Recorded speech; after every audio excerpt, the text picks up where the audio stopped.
لیکن یہ نئی امنگیں جو پیدا کی گئی ہیں نوجوانوں کے دلوں کے اندر، ایک گلوبل سوسائٹی کا، اس گلوبل ولیج کا حصہ بننا، اور اس کے ساتھ ایسے ہونا کہ آپ کے اوپر پیئر پریشر نہ آئے،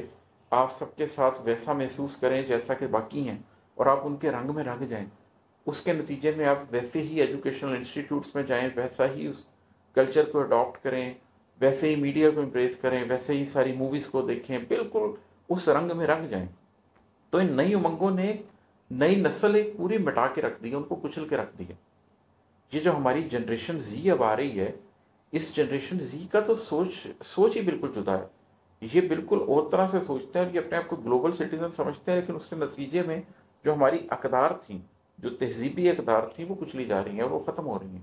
اب وہ اقدار پیدا ہو رہی ہیں جو گلوبل اقدار ہیں، اور اس کے بعد اب جو جنریشن الفا آ رہی ہے، وہ تو اس سے بھی ایک ہاتھ آگے ہے۔ تو اس نسل کو وہ کسی طریقے سے ان کے ہاتھ میں پکڑانا، جو ہماری سماجی اقدار ہیں، اگر آپ لوگ میری وہ والی نظمیں سن سکیں، جس طرح میں نے دیوار اپنی ایک نظم لکھی ہے، کہ کس طریقے سے ایک دیوار ہے جو ایمان کی، ہماری سماجی اقدار کی، ہماری اخلاقیات کی، ہمارے دین کی دیوار ہے، اور وہ گر رہی ہے، اور اگر وہ گر گئی تو کس طریقے سے ہمارا خزانہ لٹ جائے گا، آپ اس کو سن سکتے ہیں، اس کی تشریح بھی سن سکتے ہیں۔ تو یہ ایک وہ چیز بہرحال میں نے محسوس کی کہ معاشرہ کس طریقے سے ایک طرح سے اپنی نئی ویلیوز کے مست ہاتھی ہیں، جو ہماری کلچرل ویلیوز کے اوپر بگائے جا رہے ہیں، اور انہوں نے ان کو کچل کے رکھ دیا۔ اور ہے کہ شریف و صالح حکیم و دانا بچائے دستار پھر رہے تھے،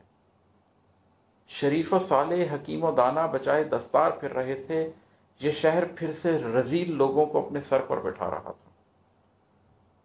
آپ لاہور، کراچی جیسے کسی شہر میں دیکھ لیجئے کہ وہ لوگ جنہوں نے اپنی زندگیاں لگا دی ہیں کسی بڑے مقصد کے لیے، اور میں صرف دین کی بات نہیں کر رہا، آپ کسی بہت اچھے ڈاکٹر کو دیکھ لیجئے، آپ کسی بہت اچھے انجینئر کو دیکھ لیجئے، آپ کسی بہت اچھے چارٹرڈ اکاؤنٹنٹ کو دیکھ لیجئے، کسی بہت اچھے شاعر کو دیکھ لیجئے، کسی بہت بڑے ادیب کو دیکھ لیجئے، اس کی نسبت آپ کو نظر آئے گا کہ پورا شہر کچھ ٹک ٹاکرز کو جانتا ہے، کچھ یوٹیوبرز کو جانتا ہے، جو کہ سوائے سطحی گفتگو کرنے کے، سوائے بازاری بات کرنے کے، اور سوائے اس پوسٹ ماڈرنزم کے ایک جنگلی معاشرے کو ریپرزینٹ کرنے کے کچھ بھی نہیں کر رہے۔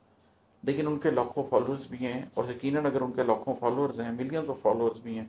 تو یقیناً وہ ملین آف فالوورز بھی اسی چیز کو پسند کرتے ہیں۔